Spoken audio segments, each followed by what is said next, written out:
Bienvenidas y bienvenidos. Mi nombre es Óscar Espinel, profesor del Departamento de Filosofía de Uniminuto Colombia. Como es de su conocimiento, durante este primer semestre del 2021, la Red Foucault en la web Latinoamérica ha venido realizando el seminario Ontologías del Presente. Hoy nos congrega la tercera sesión de nuestro seminario, a cargo del profesor Antonio Campillo de la Universidad de Murcia, con la conferencia Biopolítica, Ecopolítica y Capitaloceno. Recuerden que las dos primeras actividades de este año, así como las realizadas por la red desde el año 2020, pueden ser visitadas en nuestro canal de YouTube Foucault Latinoamérica. A continuación, quiero dar la palabra a Constanza Serratore, coordinadora académica de la red, para dar inicio oficial a la actividad de hoy. Constanza, por favor. Muchas gracias, Óscar. Buenas tardes a todas, buenas tardes a todos. Soy Constanza Serratore, investigadora del Centro de Investigaciones Filosóficas de Buenos Aires y profesora de la Universidad Nacional de San Martín. Para nosotras y nosotros es un gusto continuar las actividades de la red con la participación del profesor Antonio Campillo dentro de este ciclo que hemos llamado Ontologías del Presente, cuyo propósito es pensar nuestra actualidad desde algunas herramientas que nos ofrece la filosofía. En este sentido, nuestra primera sesión, titulada Filosofía de la Deuda, con la participación de Letra Stimili en el mes de abril, así como el panel Biopolíticas Latinoamericana, desarrollado en el mes de mayo, han propuesto algunas líneas de análisis dentro de nuestra contemporaneidad. Cabe recordar entonces que la Red Foucault en la web Latinoamérica es una iniciativa creada y soportada por investigadores e intelectuales del Centro de Investigaciones Filosóficas de Buenos Aires, por la UPTC, la Universidad Nacional y Uniminuto de Colombia, la UNAM de México, la Universidad Austral de Chile, la Universidad Federal de Río Grande do Sul, Unicinos, Universidad Estadual de Campiñas de Brasil y la Universidad de la República de Uruguay. Sean entonces ustedes bienvenidas y bienvenidos, y le paso la palabra nuevamente al profesor Óscar Espinel. Gracias, Constanza. Bien, entonces tenemos el gusto de presentar hoy al profesor Antonio Campillo, quien compartirá con nosotros algunas de sus más recientes indagaciones con la conferencia titulada Biopolítica, Ecopolítica y Capitaloceno, tal como lo hemos señalado. El profesor Antonio Campillo es filósofo, es sociólogo y escritor. Es catedrático de filosofía de la Universidad de Murcia. Ha sido presidente de la Red Española de Filosofía, promotor de la Red Iberoamericana de Filosofía y también director de la revista Diamond. La revista Diamond es la revista internacional de filosofía. También es investigador en el Centro Michel Foucault de París y en el Instituto de Filosofía del CSIC. En 2020 promovió la creación del Laboratorio Filosófico sobre la pandemia y el antropoceno. Son muchas sus publicaciones, muchos sus trabajos de una gran trayectoria. Aquí solamente vamos a poder señalar algunos de estos trabajos. Ha sido, por ejemplo, ha editado, y traducido textos de Bataille y de Foucault. Entre sus libros encontramos Adiós al Progreso, una meditación sobre la historia. Este trabajo fue finalista del premio Anagrama de Ensayo en 1985 y ha tenido una segunda edición en 1995. Un segundo texto, La fuerza de la razón, Guerra, Estado y Ciencia en el Renacimiento, de 1987, y también con una segunda edición en el 2008. Otro libro, Variaciones de la vida humana, una teoría de la historia, de 2001. El concepto de lo político en la sociedad global, de 2008. Otro texto maravilloso, Tierra de nadie, cómo pensar en la sociedad global, de 2005. Mundos, nosotros, yo, ensayos cosmopoliéticos, de 2018. Un lugar en el mundo, la justificación espacial y el derecho a la ciudad, de 2019, uno de sus últimos trabajos, junto con el concepto de amor de Arendt en 2019. Para nosotros es un honor, una alegría tener en este espacio al profesor Campillo, a quien una vez más le agradecemos el haber aceptado la invitación de la red, y desde aquí le envío un gran abrazo. Profesor Campillo, por favor. Buenas tardes, muchas gracias Óscar, Constanza, por la presentación. En primer lugar, felicitar a los organizadores de este ciclo, de esta serie de ontologías del presente, y sobre todo mantenerlo en plena pandemia, que es una forma también de resistir a ella, ¿no? Y mantener los vínculos transatlánticos en esta situación, ¿no? Muchas gracias a todos los amigos y amigas asistentes a esta sesión de hoy, algunos españoles y la mayor parte de ellos latinoamericanos.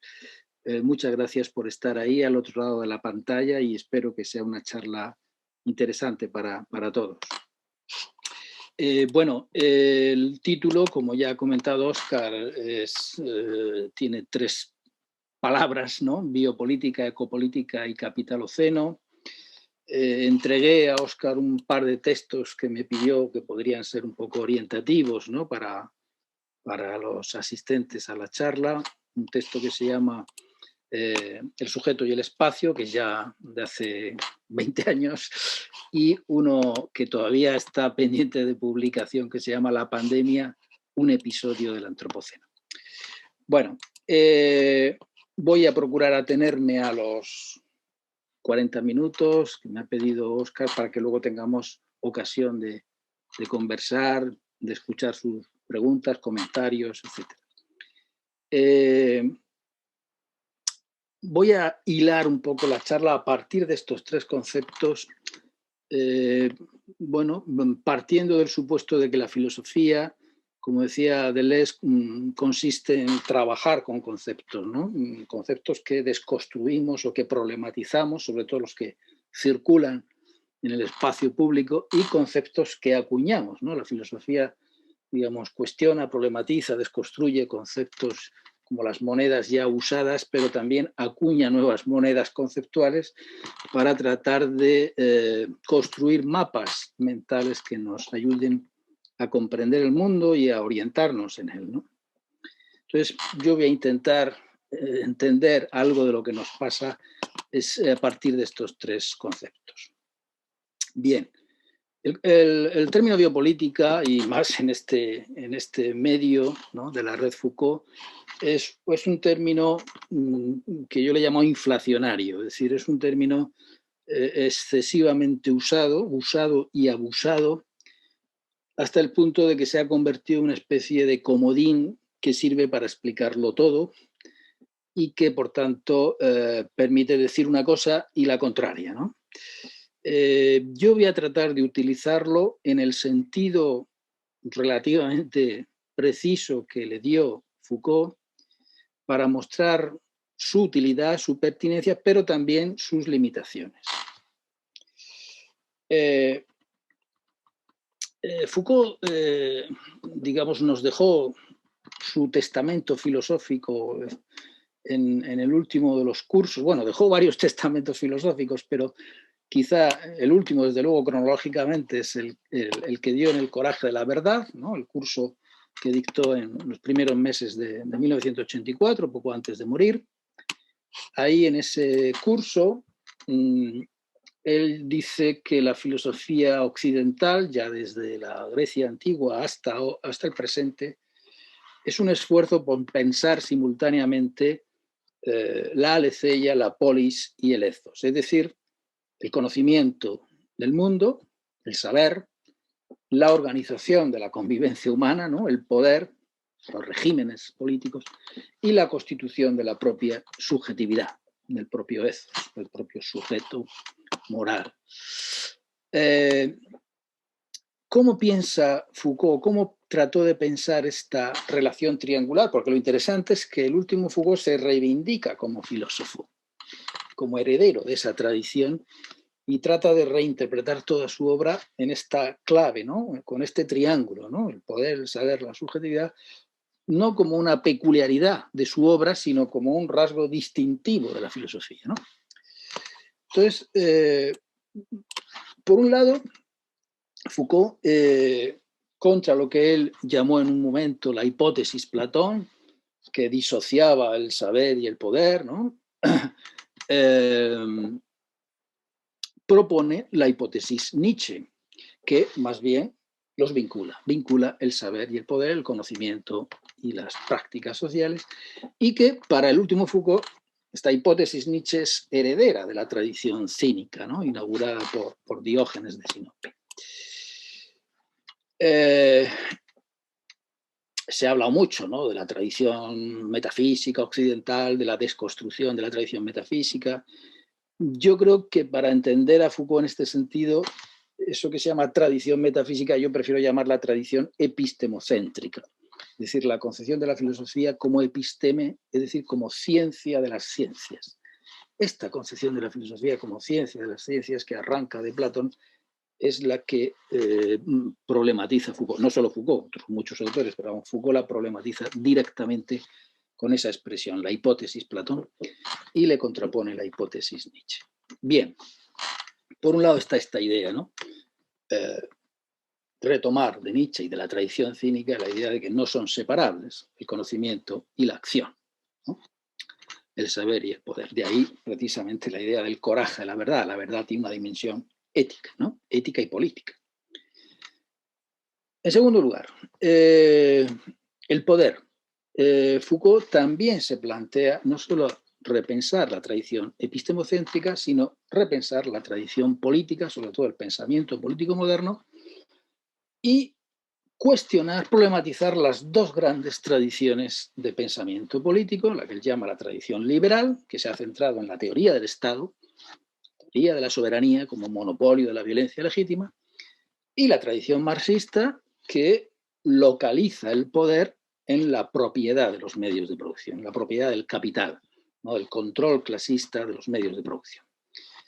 Foucault no niega, cuidado, esas dos tradiciones, sino que simplemente las relativiza, las resignifica, las reescribe en lo que él llama una nueva analítica del poder, que señala la pluralidad irreducible y la variabilidad histórica de las relaciones de poder, que son inmanentes a todas las relaciones sociales, y en particular se interesa justamente por las relaciones de poder que tienen que ver con el conocimiento, con el saber experto, con la ciencia, ¿no? Con la autoridad epistémica. Por eso, en su peculiar genealogía de la modernidad, Foucault reconstruye no solo el nacimiento del Estado moderno, ¿no? En la tradición liberal, o del capitalismo moderno, en la tradición marxista, sino que entre ambos él identifica un tercer fenómeno, que son las nuevas tecnologías de poder saber, centradas en el control de los individuos y en el control de las poblaciones. Las disciplinas, los mecanismos de regulación. Ahí es donde aparece el concepto de biopolítica, ¿no? Es decir, la idea del gobierno y la administración de la vida como una forma de gubernamentalidad que la vincula al nacimiento del liberalismo, distinta, ¿no? de la razón de Estado, del antiguo régimen. Se produce esa primera conjunción entre la soberanía estatal y el capitalismo liberal, que da lugar al gobierno biopolítico de las poblaciones, ¿no? Sobre todo a partir del siglo XIX, con la revolución industrial, con el proceso de urbanización, etcétera, y que luego dará lugar a otras combinaciones, ¿no? Como los regímenes totalitarios o los estados de bienestar o el actual estado neoliberal. Bien. Esto es simplemente un muy rápido recordatorio de cuestiones que muchos de ustedes evidentemente conocen muy bien.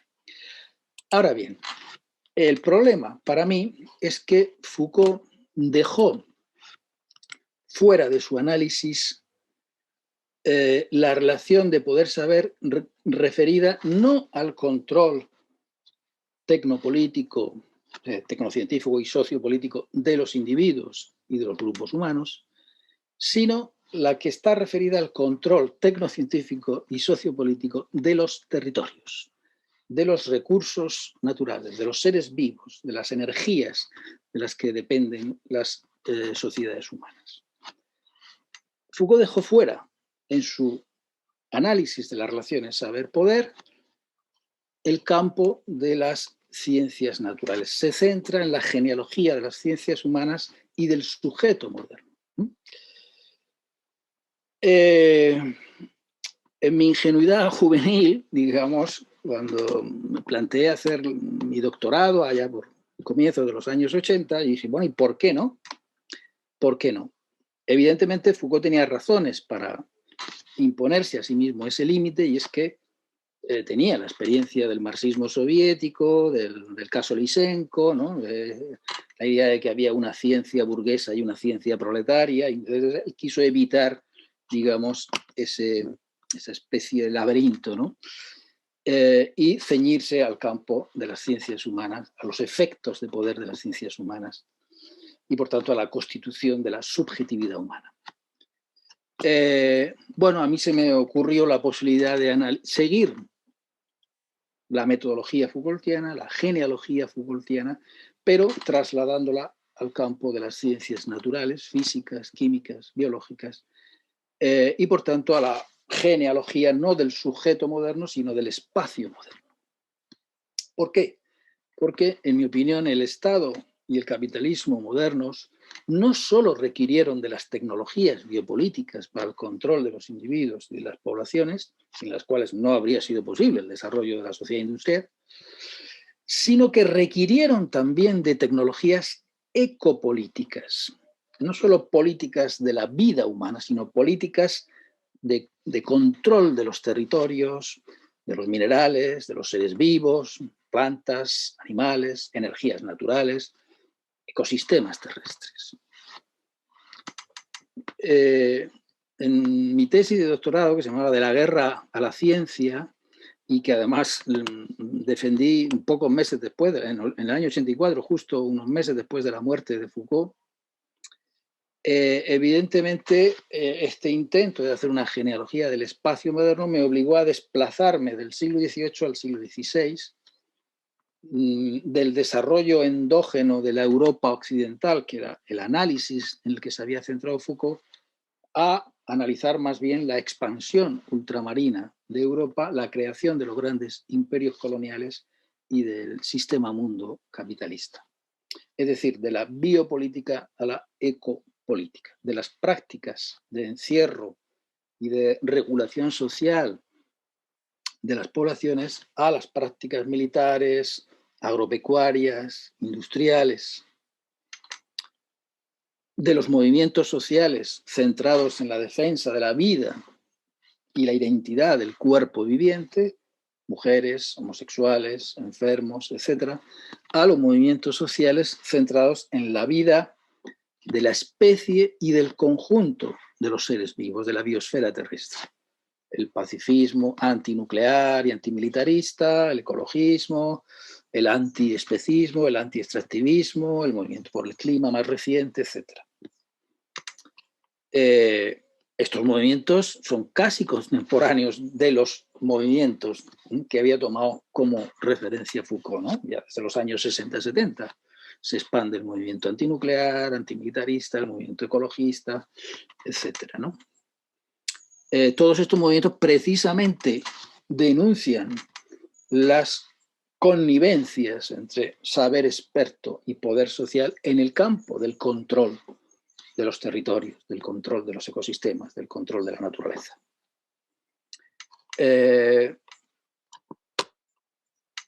Por tanto,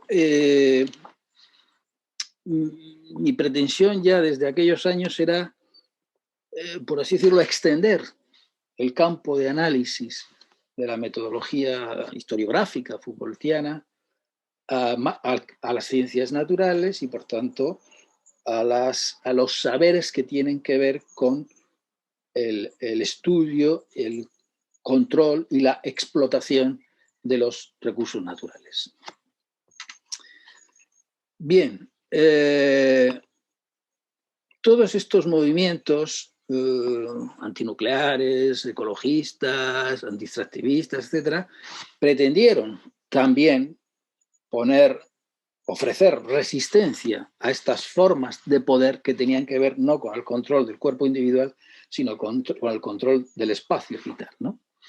Pero fracasaron. La mayor parte de estos movimientos fracasaron, digamos, en su intento de frenar el desarrollo del capitalismo moderno y sobre todo de su creciente depredación de los recursos naturales, de su creciente contaminación de los suelos, de las aguas, de la atmósfera. Es decir, fracasó desde los años 70 para acá todos esos movimientos, porque lo que se ha producido realmente desde entonces es una aceleración de todos esos procesos. Es decir, no solamente no se han amortiguado, atenuado, limitado ni las armas nucleares, ni el crecimiento, ni el extractivismo, ni la contaminación, ni el calentamiento global, nada de eso se ha logrado frenar. Y esto es lo que me lleva al tercer concepto, el concepto de capitaloceno.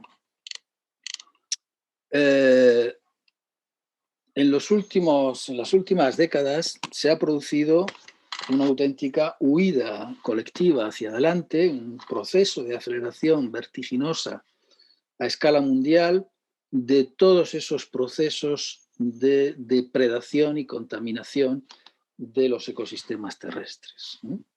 Que evidentemente son inseparables de los procesos de desposesión de las comunidades campesinas e indígenas, de los procesos de extracción de recursos, de alteración de los ecosistemas, etc. Hay una imbricación, evidentemente, entre las nuevas formas de dominación, de desigualdad social y las nuevas formas de alteración de los territorios, del espacio terrestre. Precisamente por eso, porque se ha producido esa gran aceleración, en el año 2000, un químico que fue premio Nobel, Paul Crutzen y Eugen Störmer, publicaron un libro muy famoso en el que formularon la tesis del antropoceno. No es una tesis nueva, completamente nueva, puesto que retoma ideas precedentes, por ejemplo, la idea del geoquímico ruso Vladimir Vernadsky, pero como era ruso y la publicó en los años 20, ¿no? Pues no se le hizo demasiado caso, pero Vernadsky ya hablaba en aquellos años del ser humano como una fuerza geológica capaz de alterar los ciclos y los procesos naturales. Y más tarde, en los años 70, la hipótesis Gaia de James Lovelock, un médico británico que también al principio se le tomó por un chalado, por un loco. Hoy día es ya una teoría bastante asumida por las llamadas ciencias del sistema Tierra. Es decir, la idea de que la biosfera terrestre forma un sistema homeostático, ¿no? En el que interactúan los procesos físicos, químicos, biológicos, y por tanto los seres vivos no se limitan a adaptarse al medio, como decía Darwin, sino que también lo alteran, lo transforman. Y entre ellos los seres humanos, lógicamente. Bien, la idea del antropoceno, por tanto, no es completamente nueva, retoma ideas precedentes, pero formula muy claramente la tesis de que el ser humano, desde el origen del fuego hasta la revolución industrial, la máquina de vapor, el uso de combustibles fósiles, el Homo sapiens es la causa de una nueva época geológica que reemplazaría al Holoceno. Según otro científico muy conocido, Will Stephen y su equipo, esa nueva época geológica coincidiría con lo que él llama la gran aceleración que se inicia después de la Segunda Guerra Mundial. Una gran aceleración de los procesos de crecimiento demográfico, de consumo de energía, de producción de vertidos, en fin, hay toda una serie de variables que estudian Will Stephen y su equipo, y que todas tienen la forma gráfica del palo de golf, ¿no? Una curva que crece muy despacio, que va aumentando muy despacio y que a partir de 1945-1950 se dispara hacia arriba, ¿no? Eso es lo que Will Stephen llama la gran aceleración, y él la hace coincidir con el nacimiento del antropoceno. Bien, Esta tesis ha suscitado muchísima polémica, tanto entre los geólogos, que todavía no se han puesto de acuerdo si efectivamente estamos ante una era geológica nueva o no, como entre los historiadores, economistas, sociólogos, etc., ¿no? Pero, a pesar de la polémica, el concepto de antropoceno, como hemos visto antes con el concepto de biopolítica, se ha convertido en un concepto popular, digamos, que se ha extendido incluso más allá del ámbito académico, ¿no?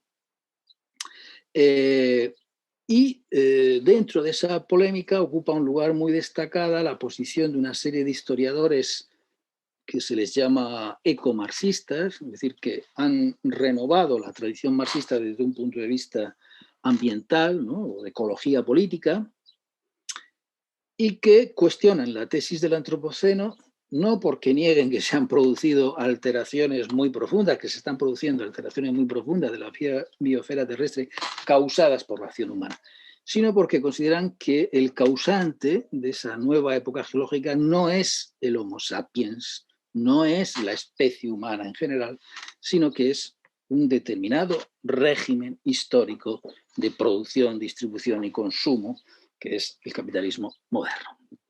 Por eso ellos proponen que no debe hablarse de antropoceno, que es engañoso, sino que debe hablarse de capitaloceno, ¿no? El concepto de antropoceno tendría un carácter ideológico que tergiversaría la historia efectiva de las sociedades humanas y diluiría las responsabilidades éticas, jurídicas, políticas del cambio climático y de los otros procesos de degradación de la biosfera que tiene responsables, que son una serie de países, una serie de empresas, una serie de élites propietarias y que no es la humanidad, no es la especie humana, ¿no? Sin embargo, los teóricos del capitaloceno no se ponen de acuerdo en las fechas de inicio de esta nueva época y tampoco en las causas que la han desencadenado. Por ejemplo, hay un historiador, bueno, dos historiadores, uno sueco y otro francés, Andreas Malm y Christophe Bonneil, que consideran que el inicio del capitaloceno hay que fecharlo en las primeras décadas del siglo XIX en Inglaterra, en donde nace la revolución industrial, es decir, la máquina de vapor movida por combustibles fósiles, inicialmente carbón, más adelante petróleo y gas, ¿no? Es lo que Andreas Malm llama el capital fósil, que por cierto es una obra magnífica, se titula precisamente así, El capital fósil. Fue su tesis de doctorado y es un estudio histórico impresionante. Pero hay otros historiadores, por ejemplo el estadounidense Jason Moore, que se retrotrae al siglo XVI, al momento de la gran expansión de Europa al resto del mundo, a la creación de los imperios ultramarinos, y concede prioridad justamente a ese fenómeno de mundialización de lo que él llama la ecología mundo capitalista. Evidentemente, Jason Moore se basa mucho en Ballstein, que es un gran historiador marxista, que justamente fue el que acuñó el concepto de economía mundo, ¿no?, para referirse al capitalismo como la primera economía mundial. Lo que hace Jason Moore es hacer una relectura en clave de ecología política y hablar de ecología mundo. El capitalismo no solamente ha alterado las relaciones entre los pueblos, entre los seres humanos, sino que ha alterado las relaciones entre los humanos y la naturaleza. Y lo ha hecho a escala mundial.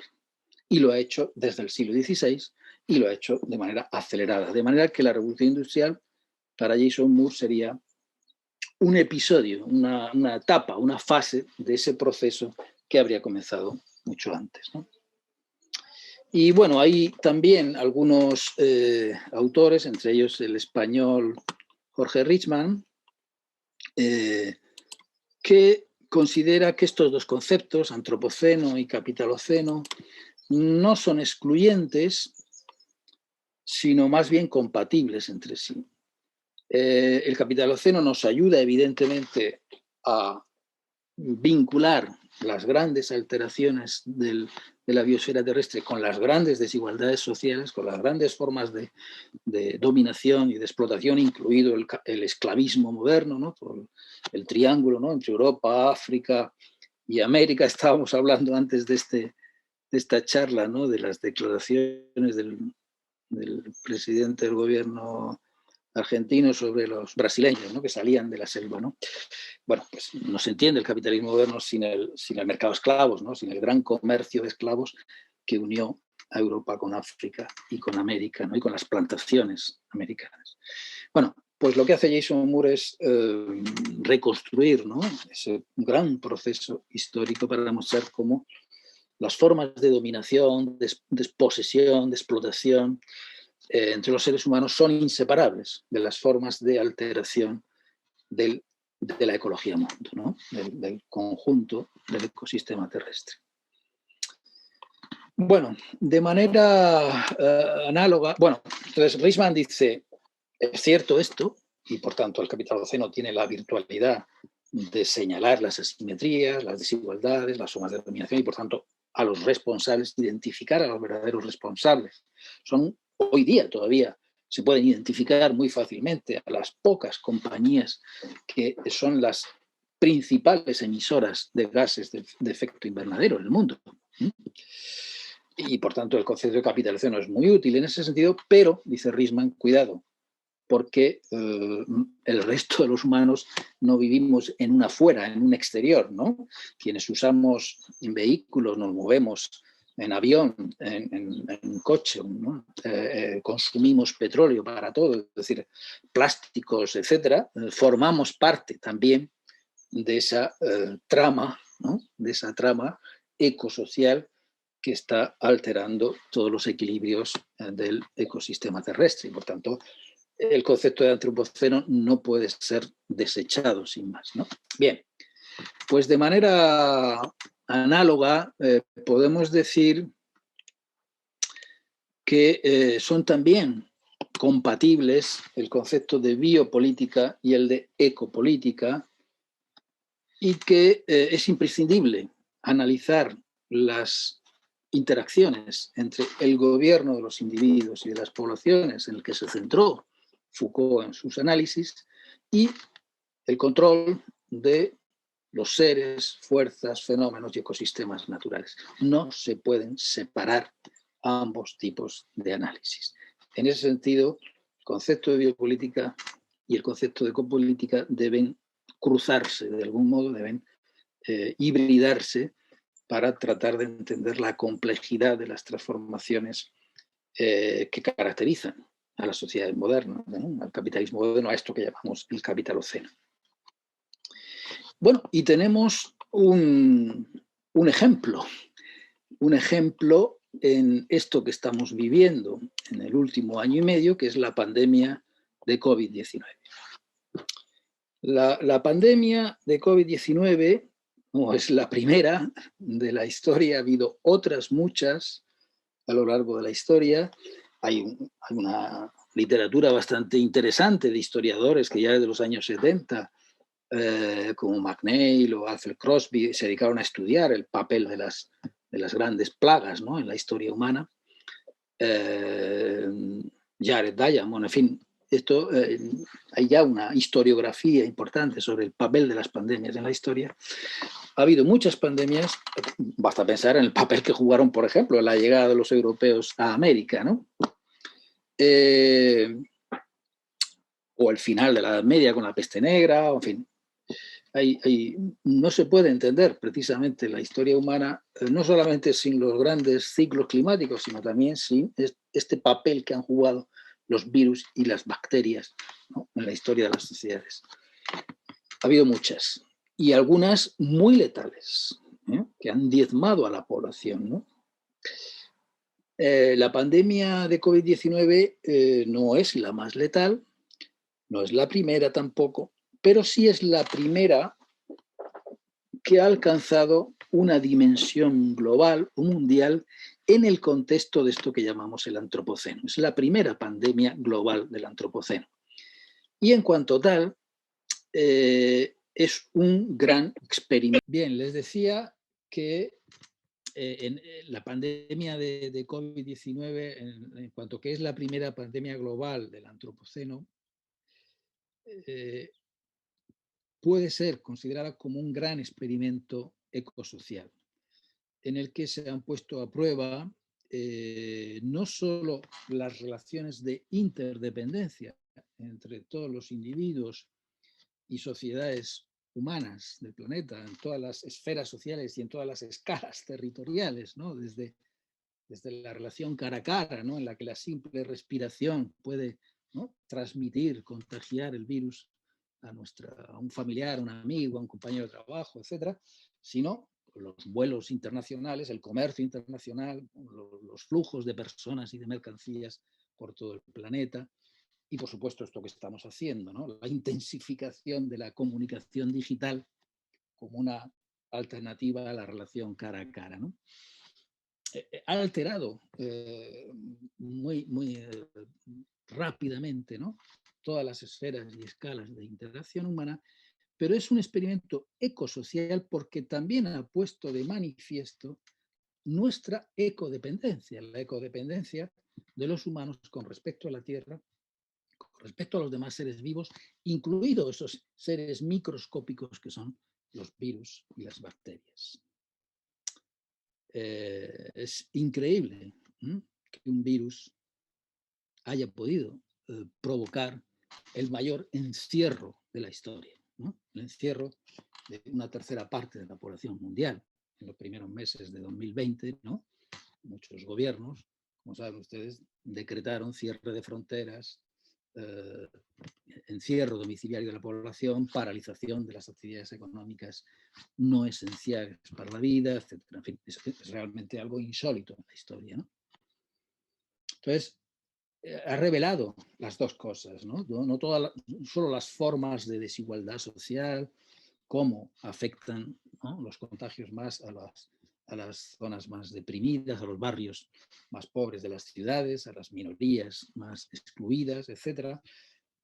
Ha sido una lente de aumento, digamos, que ha revelado, ¿no?, todas las fracturas sociales, pero también ha revelado hasta qué punto el modo en que interactuamos con nuestro medio terrestre está provocando estos fenómenos de zoonosis, ¿no?, de salto de virus de especies salvajes a especies humanas, ¿no? Entonces, esto es importante porque la pandemia ha suscitado muchos análisis críticos por parte de filósofos, sociólogos, antropólogos, economistas, etcétera, muchos análisis críticos centrados solo en la biopolítica, sea en una clave, llamémosla positiva o afirmativa, pues la gestión sanitaria de la pandemia como un problema de salud pública, el papel de la Organización Mundial de la Salud, la cuestión de la distribución de las vacunas, el debate sobre las patentes de las empresas farmacéuticas, etcétera, ¿no? Es decir, un gran debate sobre cómo debe gestionarse este gran problema de salud pública global, o bien en clave negativa. El caso paradigmático ha sido el de Giorgio Agamben, ¿no?, que ya desde los primeros momentos de la pandemia habló de la invención de la pandemia, un invento de los gobiernos para imponer a escala mundial un estado de excepción permanente y, por tanto, dio alas o, digamos, un cierto barniz filosófico a toda clase de teorías negacionistas, conspirativas, etcétera, ¿no? Es decir, la biopolítica ha sido utilizada para analizar la pandemia en ambos sentidos, ¿no? En un sentido, digamos, de gestión, de política de salud pública, en un sentido negativo como una especie de conspiración de los gobiernos y de las élites mundiales para controlar a las poblaciones, etc. Otros análisis de la pandemia, al contrario, se han centrado en el enfoque ecopolítico y entonces han llamado la atención sobre la expansión de la agroindustria, el crecimiento brutal de las macrogranjas, el mercado global de animales salvajes, los grandes monocultivos. Piensen ustedes que el 70% de los monocultivos del mundo están destinados a la alimentación del ganado y no de la población humana.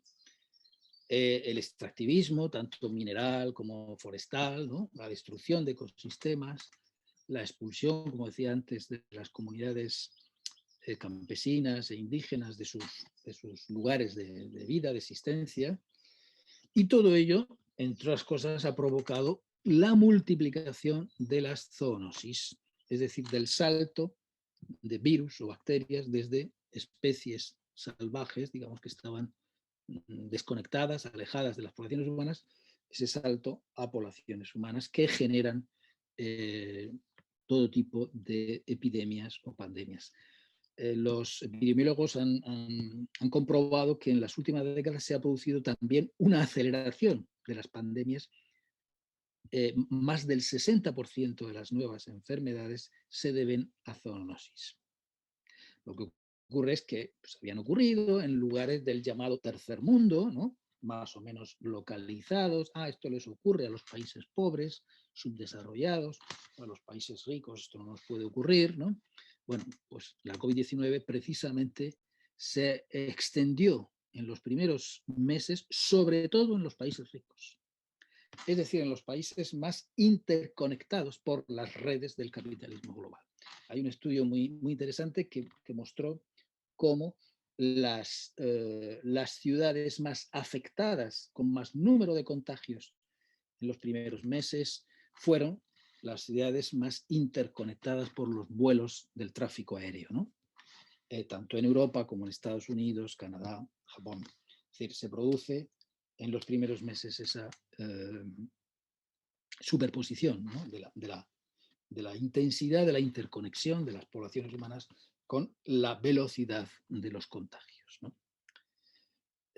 Los países ricos, evidentemente, han tenido recursos de investigación científica, de empresas farmacéuticas, ¿no? De compra de vacunas para vacunar a una parte importante de su población, y ahora el problema se ha desplazado al sur, ¿no? Fundamentalmente la India, Brasil y otros países, ¿no? Tenemos, por tanto, unos análisis críticos de la pandemia en clave biopolítica, unos análisis críticos de la pandemia en clave ecopolítica. En mi opinión, lo que necesitamos es que nuestros análisis críticos de la realidad, nuestra ontología del presente, por retomar esta expresión Foucaultiana que da nombre a esta serie de seminarios, ¿no? Que esta ontología del presente sea capaz de combinar la biopolítica y la ecopolítica, es decir, el análisis de las relaciones sociales, de las relaciones de interdependencia entre los seres humanos y el análisis de las relaciones de ecodependencia, es decir, de las interacciones entre los humanos y el espacio en el que habitamos, ¿no? El espacio terrestre. Porque si no lo hacemos, vamos a seguir recayendo en el viejo dualismo cartesiano, ¿no? Es decir, por un lado está la res cogitans, los seres humanos como seres pensantes, por otro lado está el mundo, la naturaleza, ¿no? Como un espacio ahí inerte, disponible. Curiosamente, Jason Moore, este historiador, comienza dedicando muchísimas páginas de su obra, La trama de la vida, a cuestionar el dualismo cartesiano, que dice sigue siendo el marco, el a priori histórico en el que seguimos pensando todavía, ¿no? Y trata de desmontar ese dualismo para hablar de ecología mundo, ¿no? Pues eso, es decir, que necesitamos desmontar ese dualismo para reconocer que en nuestra condición de animales políticos, la política es inseparable de la vida en todas sus dimensiones. No solo la vida individual, la vida de cada uno de nosotros o la vida de las comunidades humanas, también la vida de las demás especies y la vida de los ecosistemas terrestres. Somos animales políticos en ese sentido ampliado, por así decirlo, de nuestra animalidad o de nuestra condición viviente. Por eso, las luchas emancipatorias ya no pueden seguir siendo pensadas como con un concepto de emancipación heredado de la modernidad, que es la emancipación de nuestra condición terrestre, de nuestra condición viviente. Uno de los grandes presupuestos de la modernidad era esta ilusión de que por medio del saber tecnocientífico los seres humanos podríamos trascender nuestra condición terrestre, ¿no? Bueno, esta es la ilusión que sigue manteniendo lo que se llama el transhumanismo hoy, ¿no? Esta idea de trascendencia no por vía de la teología, ¿no? No por vía de la ascética teológica, sino por vía de la tecnología, ¿no? Es una religión tecnológica que promete la trascendencia de la condición humana. No podemos seguir pensando la emancipación en estos términos, sino más bien como una afirmación, una protección y un cuidado de la vida en todas sus formas, en todas sus dimensiones, porque están interconectadas las unas con las otras, ¿no? Hay un libro muy interesante de Pierre Charbonnier, un filósofo francés. Tiene un libro que se llama Abundancia y Libertad, donde reinterpreta la historia del pensamiento político moderno, tratando de mostrar hasta qué punto las ideas de libertad, de democracia, de soberanía, de justicia, etcétera, han sido construidas en las sociedades modernas con el presupuesto de la abundancia ilimitada, del crecimiento ilimitado de la abundancia, de la fuente inagotable de los combustibles fósiles, ¿no? Esta idea de una especie de crecimiento ilimitado del bienestar, que lo único que había que hacer es repartirlo, ¿no? Y que todos podíamos tener 2 residencias y 2 coches o 3 coches y vuelos a todo el mundo y hacer turismo al otro extremo de la Tierra. Y la libertad se ha entendido fundamentalmente como el poder emanciparse de las limitaciones biofísicas, ¿no? Por medio de la técnica y por medio del consumo de energía, ¿no? Bueno, quizá haya llegado el momento de empezar a repensar esos conceptos fundamentales, ¿no?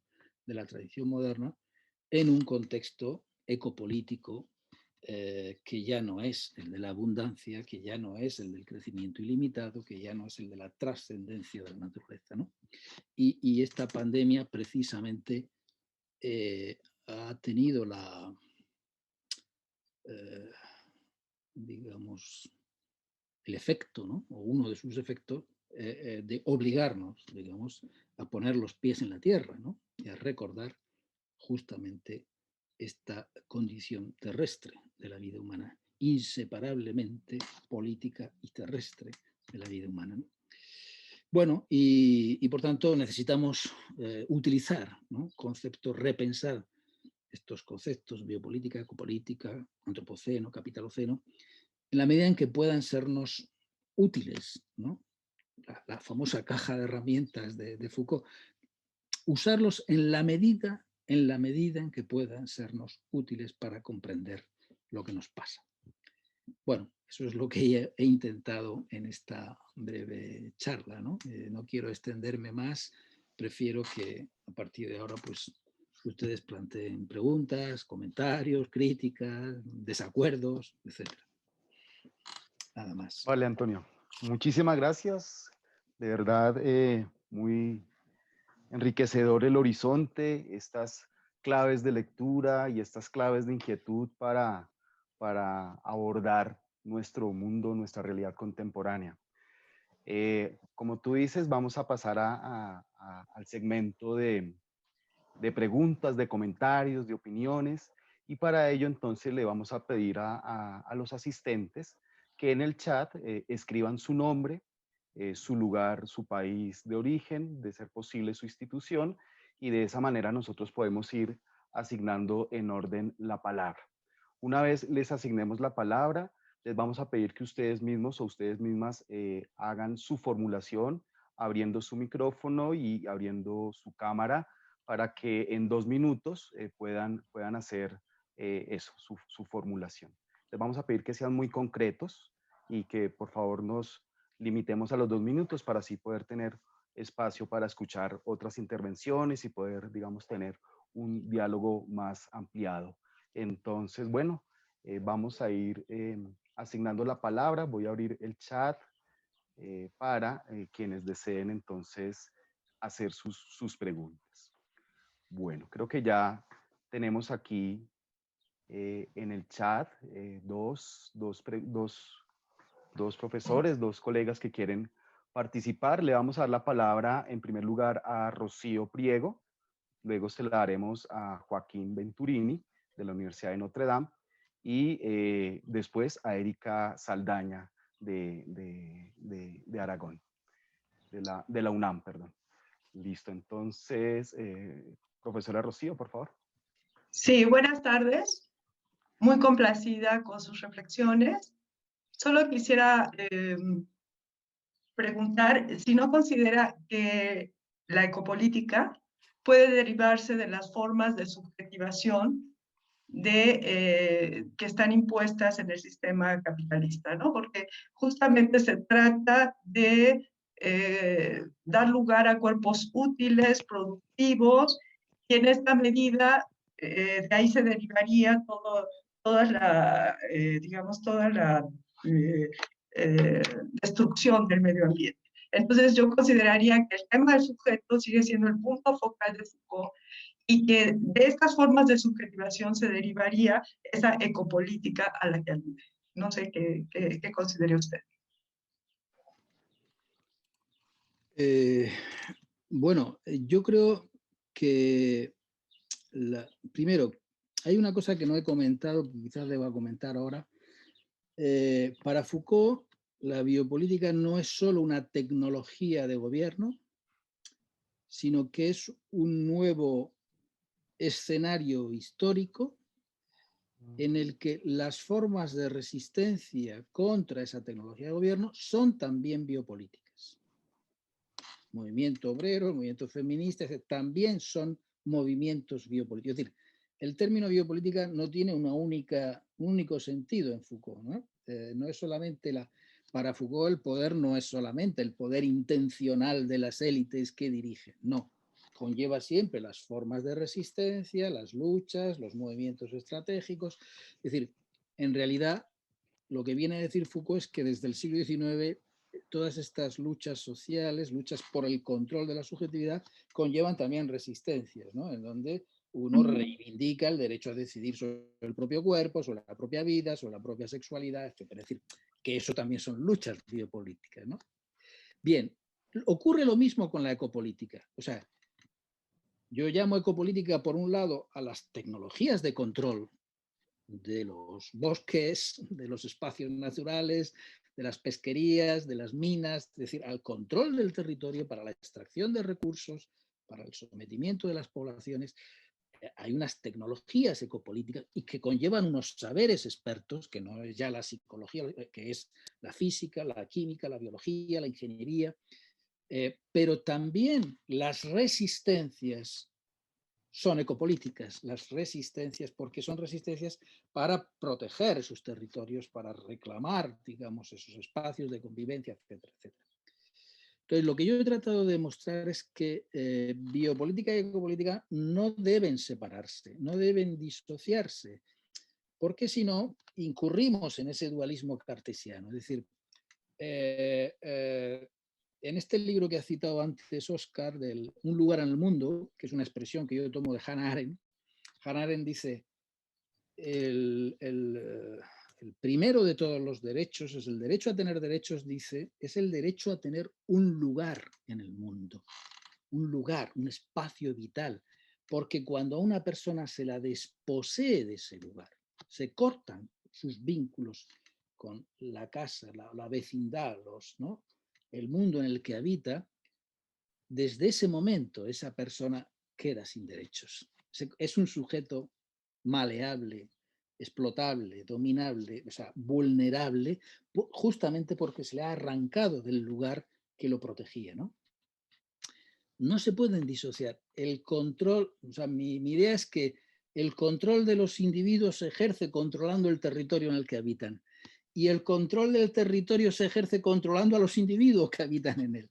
Hay una interacción entre el control de los individuos y el control de los territorios. Entonces, en el caso de la formación de la subjetividad, esto se ha estudiado mucho, ¿no?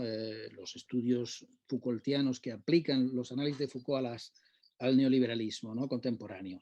Evidentemente que las formas de subjetividad funcionales al neoliberalismo son las formas del consumo compulsivo, ¿no? Del consumo de bienes, de la movilidad compulsiva, del aceleracionismo, ¿no? En nuestras formas de vida, porque es una subjetividad funcional al sistema capitalista. Y por tanto, resistir ese tipo de subjetividad, ¿no? De productor-consumidor compulsivo, supone también no solamente una relación distinta con uno mismo y con los otros, supone también una relación distinta con el entorno.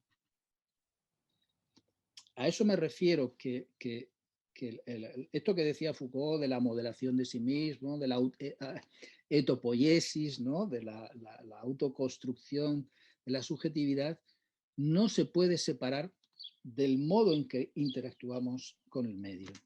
A eso me refiero, ¿no? Bien, muchas gracias. Muy bien. Muy bien. Gracias. Vale, muchísimas gracias. Vamos a darle la palabra al profesor Joaquín Venturini de la Universidad de Notre Dame. No sé, Joaquín, si quieras habilitar tu micrófono o quieres compartirnos tu pregunta aquí por el chat. Ok, aquí está en el chat. Parece que el profesor Joaquín tiene problemas con su audio, entonces nos está escribiendo. Bueno, esperemos que el profesor Joaquín nos comparta su pregunta. Por el momento está agradeciendo al profesor Campillo por su charla, por el panorama que nos ofrece para pensar los problemas políticos tan urgentes de la actualidad. Y entonces dice Joaquín, voy a permitirme leer, profesor. Esta es una pregunta sobre el grado de afinidad conceptual entre biopolítica y ecopolítica. El análisis de las relaciones saber/poder en el uso de las ciencias naturales, planteado como problema de explotación de la naturaleza, debe entenderse como dominio, entre comillas, dominio de la naturaleza. Esto parece acercarnos a una concepción conocida del poder que Foucault vincula a la soberanía. Si es así, vale la pena recordar la especificidad de la biopolítica y del poder disciplinario en relación al poder soberano. Sin excluir completamente el oportunismo explotador de unas clases sobre otras y los usos ideológicos de la medicina, Foucault pone en primer plano otro fenómeno. La biopolítica es positiva, es una forma de intensificación del bienestar, es un trabajo sobre la vida. Al acercar de esta manera la biopolítica a la ecopolítica, nos pregunta Joaquín, ¿no se corre el riesgo de perder de vista lo que Foucault quiso situar en primer plano con la biopolítica? Ese es el comentario y el par de preguntas, profesor Campillo. Bien, muchas gracias a Joaquín Venturini. No, vamos a ver, yo no creo que la ecopolítica en modo alguno tiene que ver con la soberanía o con la distinción que establece Foucault entre soberanía y biopolítica, no. Tiene que ver con el hecho de que Foucault plantea que las formas de poder son múltiples y él distingue las formas de poder soberano, es decir, el monopolio de la violencia legítima, el concepto de poder que ha sido dominante en la tradición liberal, que es el poder que ejerce el Estado sobre una población y un territorio por medio de la violencia coactiva. La forma de poder en la que se centra el marxismo, que es el control de los medios de producción, es la propiedad del capital, la propiedad de los medios de producción. Según Marx, ese es el poder con mayúscula, ¿no? El poder por antonomasia, del que derivan o dependen los otros. Para la tradición liberal, el poder por antonomasia es el poder del Estado, del que derivan los otros. Para la tradición marxista, el poder por antonomasia es el capital, del que derivan los otros. Foucault es antimonárquico, es decir, no cree que haya una única fuente de poder, ni el Estado ni el capital, sino que hay una pluralidad, ¿no?, de fuentes de poder. Y Al mismo tiempo, y eso para mí es otro aspecto importante de los análisis de Foucault, en las relaciones de poder interviene el conocimiento, interviene el saber, intervienen las técnicas, intervienen los conocimientos expertos, intervienen lo que sabemos del mundo, lo que sabemos de los otros, lo que sabemos de nosotros mismos. O sea, el saber está imbricado en esas relaciones de poder, ¿no? Permite intensificar las relaciones de poder, hacerlas más efectivas, etc. Lo que ocurre es que Foucault se autoimpone un límite y lo hace expresamente, lo dice expresamente, se autoimpone un límite. Yo no voy a analizar las relaciones de poder saber qué tienen que ver con los fenómenos naturales, sino solo las que tienen que ver con los seres humanos. Pero cuando se le pincha un poco, se le presiona un poco, como en una famosa entrevista que le hizo la revista Herodot, que es una revista de geografía, los geógrafos se dedican al estudio del territorio, y le preguntan a Foucault. Entonces Foucault reconoce que evidentemente, dice, leo literalmente, podría escribirse toda una historia de los espacios que sería al mismo tiempo una historia de los poderes que comprendería desde las grandes estrategias de la geopolítica hasta las pequeñas tácticas del hábitat, de la arquitectura institucional, de la sala de clase o la organización hospitalaria, pasando por las implantaciones económico-políticas. Foucault reconoce que lo mismo que él está haciendo una historia de las formas de subjetividad, de las relaciones de poder-saber vinculada a las formas de subjetividad, se podría hacer, dice él, una historia de las relaciones saber-poder vinculada con las formas de organización del espacio, del control de los espacios. Es más, dice, hay dos tipos de personajes que se han ocupado de eso, que dice que son los médicos y los militares. Dice, los médicos han sido con los militares los primeros gestores del espacio colectivo. ¿Por qué? Dice, y lo dice él, pues porque tanto los médicos como los militares permiten conocer o controlar a los individuos la salud, ¿no?, la reproducción, los fenómenos, ¿no?, de la vida y de la muerte de los individuos a través del control del espacio, de lo que comemos, de cómo vivimos, de qué respiramos, ¿no? El control de los individuos mediante el control del territorio, lo que se llama la salud pública, y el control del territorio controlando a los individuos, diciéndoles lo que hemos visto en la pandemia, ¿no? Y lo mismo hacen los militares. Los militares controlan el territorio controlando a los individuos, controlan a los individuos controlando el territorio. ¿Qué pasa? Que Foucault se centró en los médicos y dejó a un lado a los militares, ¿no? Se centró en los médicos. Para Foucault la medicina es un saber central porque conecta las técnicas de examen individual con las técnicas de regulación colectiva, ¿no? Uno de los aspectos de la biopolítica es ese, es la conexión entre el control individualizado de cada uno de nosotros y el control masivo de población. Los médicos justamente son los mediadores, dice Foucault, entre los saberes individualizantes y los saberes globalizantes. Y también entre los saberes humanos, las ciencias humanas y las ciencias naturales. La medicina está a caballo porque tiene una base evidentemente en la biología, ¿no?, en las ciencias de la vida. Bueno, lo mismo ocurre, dice Foucault, con los militares, con todos los saberes geográficos, geopolíticos, saberes sobre el territorio, sobre las fuentes de energía, pero ahí Foucault no entra.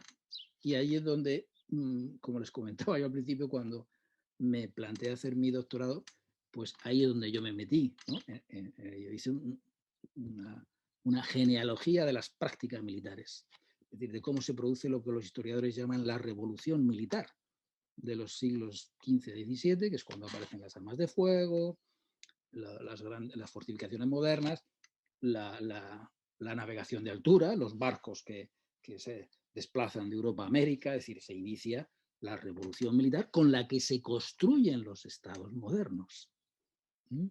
Bueno, pues esa revolución militar supuso cartografía, astronomía, matemáticas, geometría, es decir, la movilización de toda una serie de saberes científicos, tecnocientíficos, de cartografía y control de los territorios.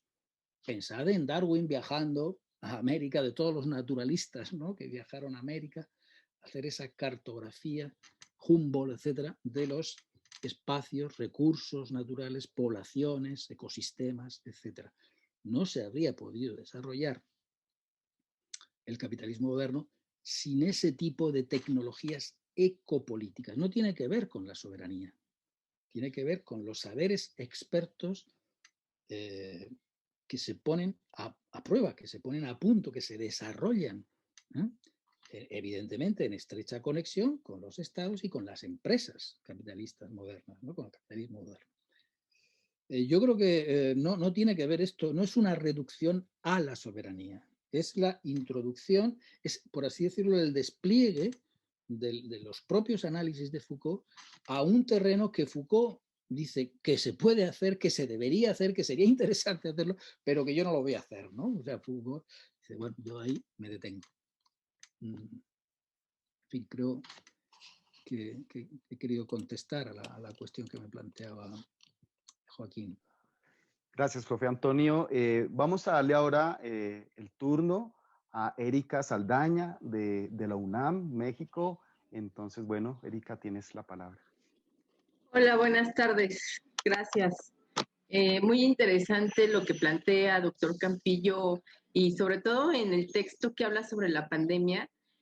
Cuando a mí me gustaría que profundizara allí porque hay una distinción que usted hace mientras va narrando esta cuestión de ecocapitalismo, ecopolítica, hace una distinción entre lo que es la biopolítica y la tanatopolítica. Entonces a mí me gustaría que profundizara en este asunto de tanatopolítica porque tiene que ver con un asunto ya de la destrucción del otro, ¿no? Y usted mencionaba, es una política asesina. Y cuando usted también mencionaba hacer un análisis más profundo, pensaba si tanatopolítica y la cuestión del cuidado de sí, ¿no?, conformaría como una ampliación del análisis. Gracias. Muy bien, Erika. Bueno, este término en realidad, este término de tanatopolítica, conectado con el de biopolítica, lo utiliza Roberto Espósito, un gran filósofo italiano, que dedicó uno de sus libros, Bio, se llama precisamente así, lo cito precisamente en ese artículo, lo dedica a la obra de Foucault, ¿no? Y justamente yo creo que ahí acierta Espósito al exponer un aspecto muy importante. Foucault, lo dice él muchas veces, es nominalista, es decir, cuidado con las palabras. Decimos Estado, capitalismo, biopolítica, es decir, cuidado con las palabras. Dice, las palabras son universales. Estado, capitalismo, son conceptos universales que utilizamos para nombrar acontecimientos singulares. Por eso hay que llevar cuidado, porque los acontecimientos singulares cambian. No es lo mismo el Estado francés del siglo XVII que el Estado francés del siglo XIX o que el Estado mexicano del siglo... Es decir, sí, decimos Estado, pero el universal nombra cosas muy distintas. Y lo mismo ocurre con el capitalismo y ocurre con la biopolítica. Cuidado, dice Foucault, hay que usar los términos sabiendo que nos encontramos siempre entre realidades históricas, singulares y cambiantes. Entonces, él utiliza el término biopolítica para decir, en el marco del Estado moderno, del capitalismo moderno europeo, además de la maquinaria del Estado, de la hacienda, del ejército, de la policía, tal, surgen otro tipo de técnicas de gobierno que no encajan en esos conceptos, en esas instituciones. Y él trata de identificarlas y nombrarlas. Ponemos nombres a las cosas, acuñamos conceptos para tratar de identificar fenómenos que no habían sido percibidos, ¿no?, que no habían sido... Entonces los nombramos y ya tienen existencia, ¿no? Es decir, conseguimos captarlos de algún modo gracias al nombre. Pero el riesgo es que ese nombre nos ahorre el trabajo de seguir investigando y de seguir diferenciando. Y llamemos biopolítica a todo. Entonces Foucault dice, cuidado, no es lo mismo la biopolítica liberal del siglo XVIII-XIX que la biopolítica neoliberal del último tercio del siglo XX, que la biopolítica nazi o estalinista. No es lo mismo. No es lo mismo. Él dice, por ejemplo, las dos grandes patologías políticas del siglo XX, dice Foucault, que fueron el nazismo y el estalinismo, crearon una peculiar combinación entre soberanía y biopolítica, dice él, que fue la soberanía como ejercicio de la violencia física, el monopolio de la violencia física, y la biopolítica en principio es la administración y protección de la vida. Son en principio distintas e incluso incompatibles. Lo que dice Foucault es sí, yo me he preocupado de distinguirlas, de ver cómo aparece la una como distinta de la otra, pero se dan combinaciones históricas cambiantes en distintas épocas en distintos países. Y en los años 30, 40 en Europa central y oriental, en Alemania, en Rusia, se dieron esto que se llaman los estados totalitarios, que Hannah Arendt llamaba los estados totalitarios. Para Foucault fue una peculiar combinación del poder mortífero del Estado, la capacidad de administrar la violencia, y de este poder biopolítico de gestionar la vida de las poblaciones. Y se retroalimentaron. Y dice Foucault, ¿no? Los nazis que decían, defendían la vida, pero la vida de los arios, de la raza aria.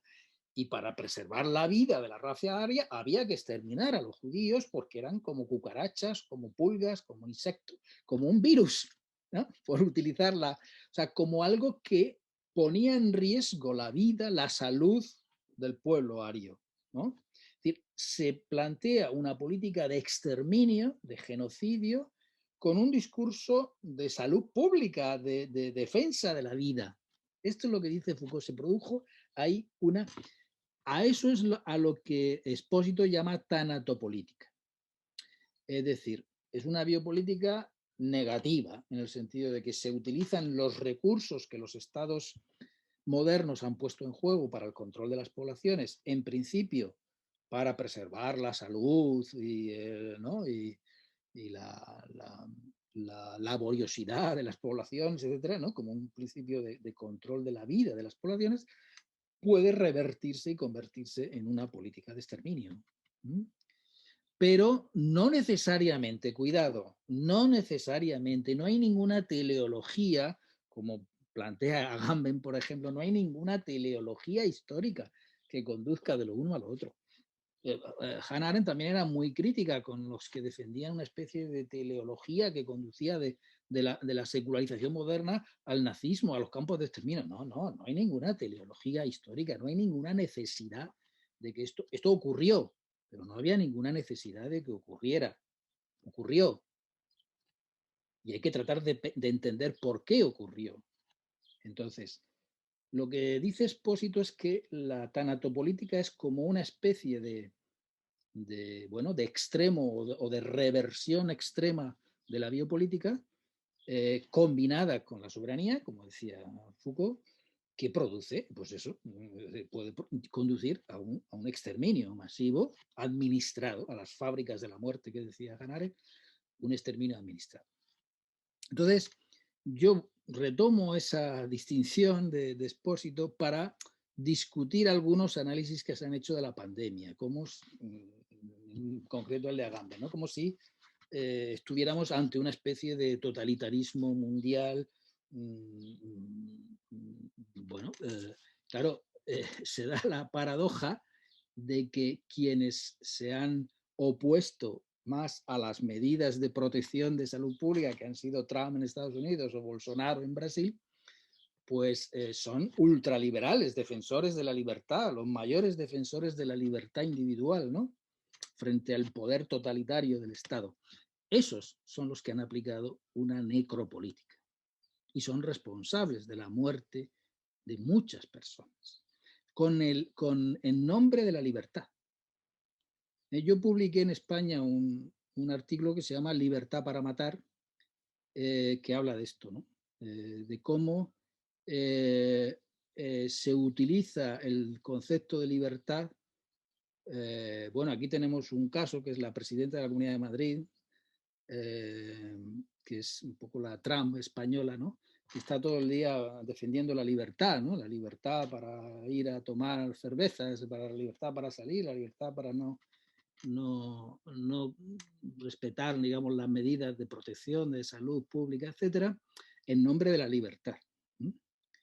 Entonces, claro, hay que llevar mucho cuidado con los conceptos. ¿Para qué, no decía Foucault, para qué se usan los conceptos? ¿Qué estás haciendo tú cuando utilizas el concepto de libertad? ¿Qué es lo que pretende justificar, ¿no? Entonces, nuestro trabajo como filósofos o como, digamos, el análisis crítico de las prácticas sociales exige ver cómo se usan los conceptos, cómo se usan las palabras para justificar determinadas prácticas sociales, ¿no? En este caso, en la pandemia se ha usado la palabra libertad para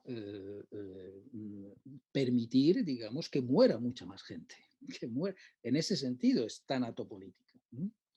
Hay un filósofo, Membe, un filósofo africano que habla de necropolítica, tiene un librito que se llama así, Necropolítica, también lo cito ahí en ese texto que les he enviado sobre la pandemia. Es un autor muy interesante, ¿no? Que durante la pandemia publicó un artículo donde hablaba del derecho universal a la respiración. El virus se transmite a través de la respiración. Y por tanto, aquí utilizar la palabra libertad como si es lo de Descartes, es como si fuéramos inmateriales, incorpóreos. No, no, es que vivimos porque respiramos. Vivimos porque respiramos. Y del mismo modo que el aire, el oxígeno que inhalamos es el que nos da la vida, también puede darnos la muerte. Algo tan simple como la inhalación del aire que respiramos, ¿no? En un espacio cerrado donde estamos con otros, algo tan sencillo como la respiración, que es la que nos da la vida y nos puede matar. Entonces, hablar de la libertad de una manera incorpórea, ¿no? Como si fuésemos espíritus puros, pues claro, es negar nuestra condición viviente, nuestra condición terrestre. No, no, es que respiramos. Es que podemos inhalar el virus a través de la respiración. Entonces, bueno, por eso los términos de biopolítica, tanatopolítica, yo los retomo de Espósito y de Membe, un poco para mostrar que bueno, hay una biopolítica, Espósito la llama una biopolítica afirmativa, es decir, hay una manera realmente de proteger y cuidar la vida que hay que afirmar, que hay que defender. Y al mismo tiempo hay que combatir las formas de gestión y de administración de la vida que sean tanatopolíticas, es decir, que en realidad provoquen sufrimiento, provoquen dolor, provoquen muerte, ¿no? Y hay que saber discriminar lo uno del otro, que no siempre es fácil, lógicamente. Hay que saber discriminar lo uno del otro. A veces las palabras ayudan y a veces las palabras confunden, ¿no? Y la palabra biopolítica, lamentablemente, es una palabra que se ha usado y abusado mucho en esta pandemia, ¿no?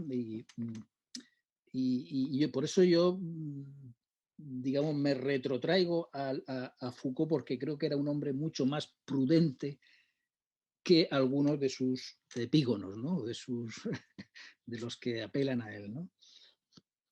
En fin, creo que puedo responder.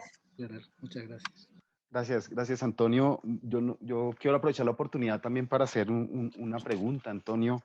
En tu texto sobre la pandemia, un episodio del Antropoceno, en uno de los textos que nos compartías, hablabas de todo esto que viene sucediendo, todo lo que se ha venido en llamar pandemia, pero pues que parece ser más bien una crisis sanitaria ante la imposibilidad de responder a la velocidad o a la expansión del contagio que trae el virus.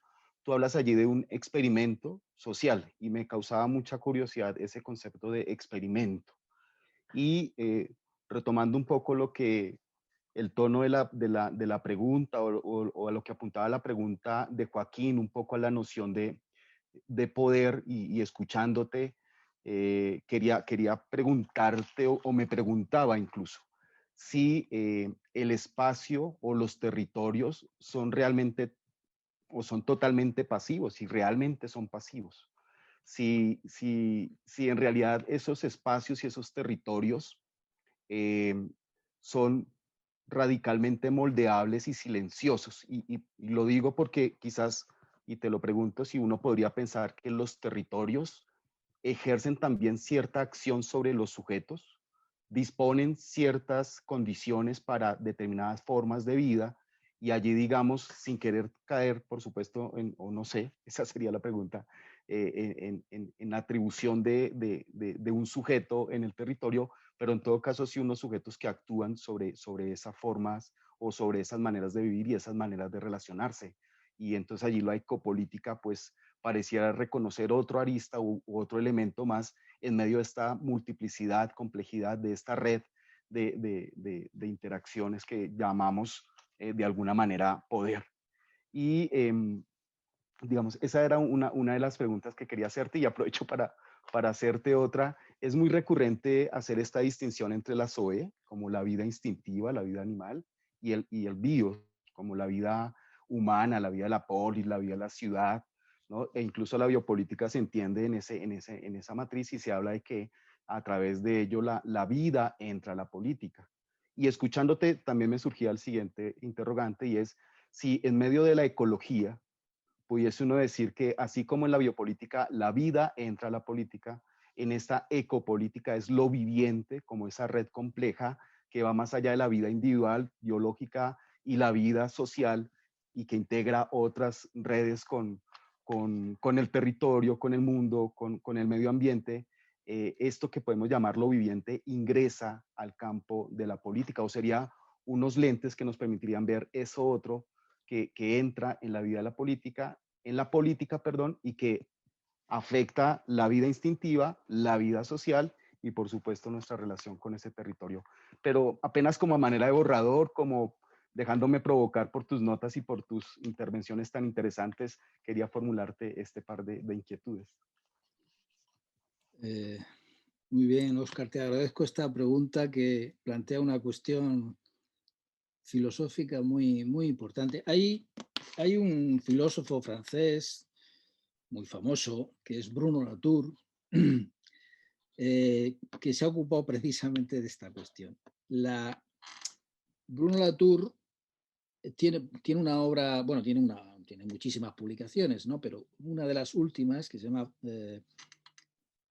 Face a Gaia, o sea, frente a Gaia, o haciendo frente a Gaia, Gaia como la hipótesis Gaia de Lovelock, es decir, Gaia como la biosfera terrestre, ¿no? Frente a Gaia, es un libro magnífico, donde realmente intenta hacer una ontología ecopolítica o algo así, ¿no?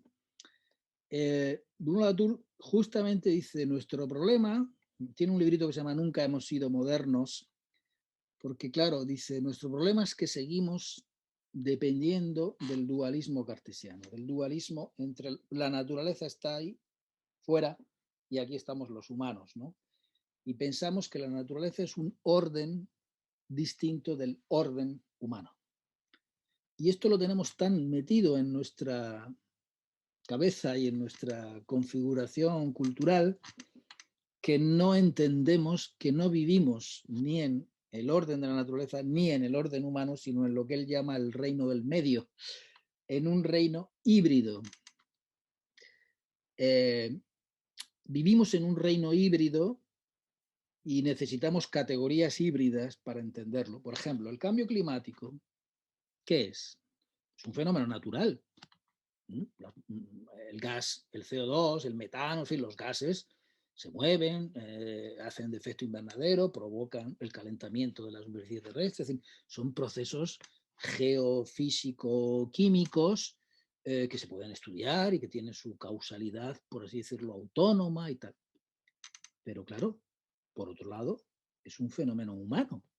porque quienes están emitiendo esos gases son las fábricas, los coches, los aviones, los humanos. Los humanos hemos extraído. ¿Qué son los combustibles fósiles? Los combustibles fósiles son materia orgánica sumergida en la tierra, fosilizada. ¿Qué hacen las plantas? Las plantas obtienen CO2 de la atmósfera y en la fotosíntesis, ¿no? Y producen oxígeno. ¿Qué hacemos los animales? Absorbemos oxígeno y emitimos CO2. Es decir, hay una simbiosis homeostática entre el mundo vegetal y el mundo animal. Es un ciclo. Es decir, el mundo vegetal produce oxígeno y absorbe CO2, el mundo animal produce CO2 y absorbe oxígeno. Cuando las plantas, bosques, materia orgánica se sumergen durante millones de años y llegan los humanos hace 200 años, y las extraen de la tierra, ¿qué están haciendo? Ese carbono que está enterrado, lo desentierran, lo desenterramos y lo emitimos al aire otra vez. Es decir, los humanos, en ese sentido, somos una fuerza geológica. Estamos alterando los ciclos naturales a una escala cósmica, a una escala terrestre. Entonces, claro, estamos provocando ese efecto boomerang que es el cambio climático. Entonces, vivimos en el reino del medio porque estamos continuamente interactuando con los gases, con los animales, con las plantas. Estamos provocando efectos que quizá no sabemos. No intencionalmente estamos provocando efectos que revierten sobre nosotros, sobre nuestras formas de vida, sobre nuestras costumbres. O sea, si de pronto sube la temperatura, pues eso afecta a las cosechas, eso afecta, ¿no?, a nuestras vidas, etc. Hay una retroacción continua. En ese sentido, lo que tú me planteabas, claro, ¿por qué los humanos muy cartesianamente, los modernos, limitamos la agencia, la capacidad de agencia a los seres humanos intencionales? No tienen capacidad de agencia los seres vivos, el resto de los seres vivos, los animales, las plantas, los océanos, la atmósfera. Esto es lo que plantea Bruno Latour, precisamente. ¿Por qué no nos empezamos a plantear que el resto de los seres del mundo tienen capacidad de agencia? Los virus están actuando. Están actuando. No son seres intencionales, subjetivamente, que quieren hacernos daño. No. Pero evidentemente tienen una capacidad de agencia impresionante. O sea, una capacidad de alterar nuestras formas de vida. No es una potencia, no es Estados Unidos o China, o ni un pueblo extraterrestre, ¿no? Son unos bichitos microscópicos que ni siquiera son seres vivos porque son parásitos que necesitan, ¿no?, parasitar una célula, ¿no?, un organismo para poder reproducirse. Por sí mismos no se pueden reproducir, necesitan parasitar un ser vivo. Pero qué capacidad y pueden mutar, ¿no? Pueden ir mutando y adaptándose a distintos organismos, etc. Eso es una capacidad de agencia. Entonces, claro, a eso me refería yo al principio con problematizar nuestra concepción cartesiana del mundo y la idea de poder. Evidentemente, el virus tiene poder. El virus tiene poder sobre nosotros. Y no reconocer eso, pues es... claro, si no reconoces eso, tienes que pensar que ha sido China o ha sido Estados Unidos o ha sido Bill Gates quien se ha inventado el virus, porque no queremos reconocer que la naturaleza tiene capacidad de agencia sobre nosotros. Esta es la cuestión. Y evidentemente yo creo que esto nos obliga, esto de combinar biopolítica y política nos obliga a pensar no solo las interacciones entre los humanos, las relaciones de poder entre los humanos, sino también las relaciones con el medio, y que están imbricadas entre sí, están estrechamente imbricadas entre sí. Las formas de explotación del hombre por el hombre son inseparables de las formas de apropiación de la naturaleza y de transformación de la naturaleza. No podemos disociar, y si las disociamos, no captamos, no entendemos bien lo que está pasando. Marx, fíjate que ya Marx en el Capital, cuando habla del origen del capitalismo moderno, dice, no, el origen del capitalismo moderno no es la explotación del patrono sobre el trabajador, no. Es lo que él llama la acumulación originaria. ¿Y qué es la acumulación originaria? La desposesión violenta que pasó en América de las comunidades indígenas a las que se les quita su territorio, sus bosques, sus ríos, sus fuentes de vida, ¿no? Se las desapropia, se las descaja, se las separa de su entorno natural y, dice Marx, ese entorno pasa a ser capital, a capitalizarse como propiedad monetarizable y las personas desposeídas pasan a ser proletarios, personas cuya única propiedad es su cuerpo y tienen que venderlo. Entonces, así nace, dice Marx, el capitalismo, es decir, se disocia a la persona de su entorno vital y ya la tienes atrapada. Tienes atrapada a la persona y el entorno lo tienes capitalizado. Entonces, es importante entender esa imbricación, ¿no?, entre las formas de control de las personas a través del territorio, del control del territorio a través de las personas, ¿no? Y claro, eso significa reconocer nuestra inseparable interdependencia, ecodependencia, lo que se dice la ecodependencia. No solo dependemos de los demás seres humanos, dependemos de los virus, de las bacterias, de la atmósfera, del agua, de lo que nos hace vivir, de lo que nos da la vida, ¿no? Yo no sé si ustedes saben que nuestro cuerpo, nuestro organismo, tiene más bacterias que células. Es decir, las bacterias y los virus no son malos para nosotros siempre, algunas veces son buenos e incluso imprescindibles para nuestra propia supervivencia, ¿no? Entonces, reconocer esta imbricación es fundamental, es una biopolítica ampliada, es decir, entendiendo la vida no solo la vida de los seres humanos, sino la vida del resto de los seres, ¿no? Sí, es una visión holística, evidentemente, ¿no? Una visión holística. Vale, Antonio, muchas gracias. Tenemos una última pregunta en nuestra sesión de hoy, pero antes de darle la palabra a Jorge Retich de Uruguay, comentarle a Hilda Salmerón que si quieres nos puedes escribir un correo a la cuenta de la red y por allí te haremos llegar los textos que compartimos por el Classroom al grupo previamente al ejercicio. Entonces, Hilda, te invitamos entonces a que nos escribas y por allí te podemos responder.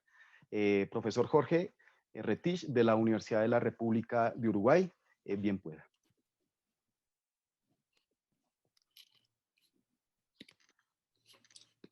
No te escuchamos. Okay. Ahí está. Primero que nada agradecerle al profesor la presentación muy clara y muy nutritiva. Y quería hacer dos consultas lo más breve posible, las tengo escritas un poco para intentar ser breve, en donde ubico como quizás dos problemas que me gustaría ver si el profesor los visualiza como un problema respecto a la exposición que acaba de hacer y especialmente respecto quizás a esto último que marcaba. Una es si en esta ruptura con el dualismo cartesiano no se puede leer una especie de unificación entre naturaleza y humanidad con un cierto problema que puede traer aparejado en esta búsqueda quizás de una armonía sustentable de la humanidad con su medio, que se puede rastrear en las propuestas, por ejemplo, de las comunidades indígenas o muchos de los movimientos ecologistas que aparece ahí sobre el final de su texto sobre pandemia. Si no hay que escuchar más esas posturas, si ahí no hay un problema también con esta cuestión de que también se puede, en esos discursos pueden deslizarse, digamos así, también los discursos que apelan en emparejar la humanidad con la naturaleza, los discursos conservadores, por ejemplo, con respecto al cuerpo, que también apelan muchas veces a la naturaleza humana como una esencia que guía o tendría que guiar las relaciones justamente sociales, específicamente corporales, ¿no? Cómo se asume el cuerpo y cómo se asumen las prácticas corporales, que también ciertos discursos naturalistas tienen una base conservadora para establecer las relaciones entre los seres, entre las personas, ¿no? Y también con esto último, de repente, que planteaba el profesor, otro problema allí, si es posible o no, y cómo lo vería, con respecto a la producción de conocimiento, cuando pensamos en justamente estas perspectivas, si se quiere, de ecologistas o que tienen que ver con la agencia de los seres naturales o de la naturaleza, en este término de una diferencia entre la perspectiva de ver el objeto de estudio con una agencia que por lo tanto hay una esencia en ese objeto y lo que hay que hacer es poder describirla. El objeto está allí, es un objeto real que nos habla y que nos da un campo de conocimiento, digamos, ¿no? Esto de que el profesor planteaba sobre la agencia que pueda tener la naturaleza con respecto a la perspectiva en la cual se plantea que el objeto de estudio es a partir de un punto de vista, ¿no? O sea, el punto de vista crea el objeto, o sea, el objeto es hablado y nunca habla de por sí, retirando o separando el objeto de conocimiento del objeto real. Dentro de estas dos, por lo menos, posiciones, ¿cómo ubicaría allí esa relación o agencia de la naturaleza? Gracias. Muchas gracias, Jorge. Bien, la primera cuestión. Bueno, yo no creo haber defendido en ningún momento una especie de mistificación de un orden natural que nos proporcione una orientación normativa, ¿no? Como podemos, como en fin, los partidos o movimientos conservadores o religiosos hablan de la familia natural, ¿no? Eso es una contradicción en los términos. No hay familias naturales porque la familia, por definición, es una institución social, es una convención histórica, ¿no? Entonces, no, cuando yo hablo de la naturaleza no estoy hablando de ningún orden en el sentido premoderno, ¿no? De una especie de cosmos jerarquizado, creado por Dios y con una dimensión normativa, ¿no? De orientación de la acción humana. Entre otras cosas porque la naturaleza es tan histórica como la historia humana, es decir, las interacciones de los humanos con el entorno natural son históricas, es decir, la naturaleza tiene historia. Vamos, esto ya desde Darwin, ¿no? Y desde la cosmología contemporánea, desde la teoría del Big Bang, es decir, la naturaleza tiene historia. Hay una historia del universo, de las galaxias, del sistema solar, de la Tierra, de la vida sobre la Tierra, de las interacciones entre la vida y la biosfera. La hipótesis Gaia es justamente la teoría de la coevolución entre la vida y el entorno terrestre, y lo mismo ocurre con la aparición de los seres humanos. Es decir, la naturaleza no es un orden estático que está ahí frente a los humanos, ¿no?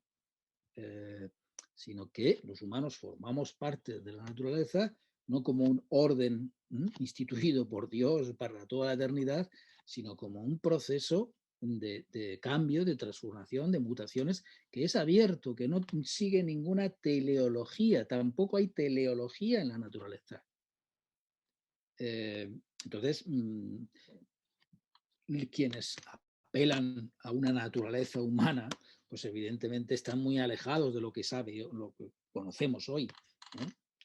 Las ciencias experimentales, de las ciencias del sistema Tierra, lo que sabemos hoy de lo que es la historia del universo, del sistema solar, de la Tierra, de la vida, etcétera, ¿no? Vamos, desde luego no, cuando yo hablo de la naturaleza no lo hago en ese sentido en absoluto, ni tampoco en el sentido de una especie de unidad mística o armoniosa con la naturaleza. No, yo no comparto ese tipo de visiones. Ahora bien, no compartir esa visión no significa no reconocer que lo que se llaman los procesos de biomímesis, es decir, que podemos aprender mucho de las plantas, de los animales, de las comunidades indígenas, es decir, que hay una experiencia acumulada, digamos, histórica, de la misma manera que los ciclos de la biosfera terrestre han seguido unos procesos de millones de años y que nosotros, en nuestra fatuidad, digamos, los estamos alterando en unas pocas décadas. Estamos en unas pocas décadas destruyendo procesos de estabilización, por ejemplo, de estabilización del clima. El clima terrestre ha permanecido relativamente estable durante el Holoceno, unos 12.000 años. Y nosotros, pues en apenas 70 años, lo estamos alterando completamente. Entonces, respetar, entender que los procesos naturales, que los ecosistemas, que las plantas, que los virus, que las bacterias, tienen sus reglas de juego, entender que la vida tiene sus reglas de juego, no significa defender una armonía con la naturaleza, significa rebajar nuestra fatuidad, rebajar nuestra pretensión de que podemos trascender los procesos naturales, ignorar los procesos naturales, ignorar la capacidad de agencia de esos seres naturales. ¿Claro? Y entonces nos ocurre lo que nos está ocurriendo hoy, que por ignorar esa capacidad de agencia de los procesos naturales, pues estamos sufriendo no ya la pandemia, sino el cambio climático, la extinción de especies, etcétera, ¿no? Entonces, yo no planteo ninguna idea mística de la naturaleza, ni como un orden eterno al que haya que apelar para justificar instituciones sociales, ¿no? Se trata más bien de cuestionar una cierta tradición, que ha sido la tradición de la modernidad, según la cual podíamos trascender y dominar y controlar por medio del saber no científico todos los procesos naturales. Con respecto a la segunda cuestión, tiene que ver con esta, ¿no? Claro, en la filosofía contemporánea ha habido, con la desconstrucción de la metafísica, la crisis de la metafísica, la crisis de la idea de naturaleza, la crisis de todo sustancialismo, de toda fe en un orden estable del mundo y que simplemente podría ser representado por el lenguaje, por la ciencia, por los saberes, ¿no? Como si la función del conocimiento fuese simplemente representativa, de reproducción de lo real, ¿no? En fin, todo eso ha sido problematizado, cuestionado, discutido, pero se ha producido sobre todo esto que se llamó el giro lingüístico, en el que se incluyó también a Foucault, a Derrida, a Deleuze, a todo el estructuralismo y el postestructuralismo, el llamado giro lingüístico contemporáneo, a la hermenéutica, es decir, ¿no? Parecería incluso a Wittgenstein, es decir, como si, esto lo decía Rorty, ¿no? Como si todas las corrientes filosóficas contemporáneas, a pesar de sus diferencias, pudieran tuvieran un aire de familia, ¿no? Compartieran un signo de época que es el giro lingüístico, es decir, la idea de que todo es, por parafrasear a Berkeley, ¿no? Ser es ser dicho, ¿no? Ser no es ser percibido, sino ser es ser dicho, ¿no? Es la reducción del ser al lenguaje.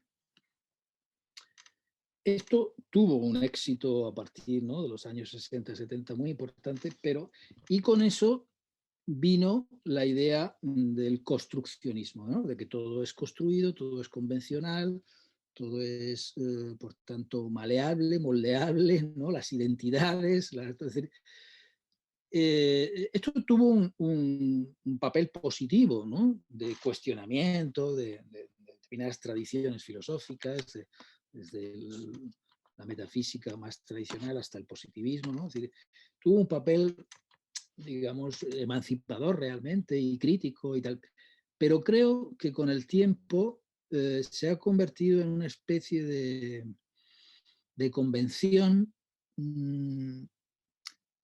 que es bastante idealista, es decir, una nueva forma de idealismo en el sentido de que todo es reducible al lenguaje, todo es reducible a convención, todo es por así decirlo, inmotivado, ¿no?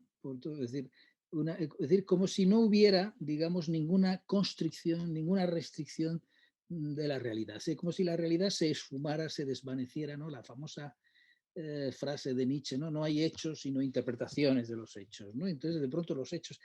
Eso es una mala lectura de Nietzsche. O sea, Nietzsche estaba criticando el positivismo y decía, no, hay hechos, claro que hay hechos, pero los hechos están siempre tamizados por las interpretaciones. No podemos captar los hechos en sí, dice él, no hay hechos en sí, sino que hay hechos interpretados.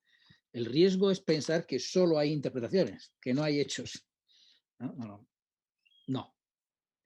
Es decir, hay virus. Podemos discutir todo lo que queramos sobre la pandemia, sobre los usos políticos de la pandemia, sobre si se gestiona bien o mal, cuáles son sus causas, cuáles son sus consecuencias, pero hay virus. Esa es la exterioridad. Eso es aquello que está más allá de nuestra capacidad de humana, digamos, de manipulación, de modelación, etc. Es decir, en ese sentido, cuando yo hablo de esta ecodependencia, estoy hablando de la necesidad de reconocer esa exterioridad de la que formamos parte y que no es reducible a nuestros medios, a nuestras capacidades, ni de representación ni de control. Y por tanto, creo que es una forma de curarnos de cierto idealismo, ¿no? De cierta riesgo, digamos, de volver a caer en un cierto idealismo, eso sí, muy posmoderno, muy pasado por el giro lingüístico, pasado por todo pero pretender que podemos trascender nuestra condición terrestre. Entonces, bueno, no sé muy bien si he contestado a tu pregunta, pero esto es lo que puedo decirte. Vale, Antonio, muchísimas gracias. Nuevamente agradecerte profundamente el aceptar nuestra invitación, tu generosidad, tu tiempo y el tomarte el tiempo para conversar con nosotros estas indagaciones, estas exploraciones que vienes desarrollando ya hace algún tiempo.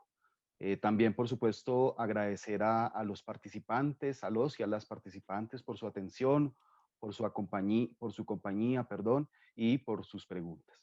Ahora, con este agradecimiento, quiero pasarle la palabra a Constanza Serratore para que podamos hacer el cierre de nuestra jornada.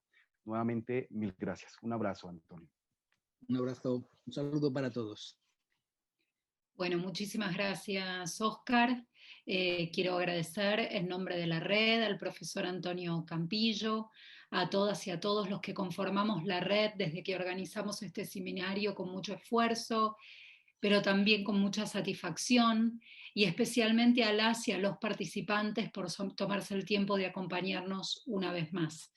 Quiero mencionar nuevamente que la Red Foucault en la web Latinoamérica es una iniciativa creada por un grupo de amigos, podríamos decir a esta instancia, investigadores e intelectuales del Centro de Investigaciones Filosóficas de Buenos Aires, de la UPTC, la Universidad Nacional y Uniminuto de Colombia, de la UNAM de México, de la Universidad Austral de Chile, la Universidad Federal de Río Grande do Sul, Unicinos, la Universidad Estadual de Campiñas de Brasil, la Universidad de la República de Uruguay y la Facultad de Ciencias Sociales de la Universidad Central del Ecuador. No olviden visitar, por último, nuestra página de Facebook y el canal de YouTube que se titula Foucault Latinoamérica para enterarse de todas las noticias y las actividades. Próximamente los mantendremos informados de la que realizaremos el mes que viene, y cualquier inquietud no duden en comunicarse a través del correo electrónico foucaultlatinoamerica@gmail.com. Bueno, nuevamente agradecemos al profesor Antonio Campillo por su estimulante intervención para el pensamiento y a todos los participantes. Muchísimas gracias.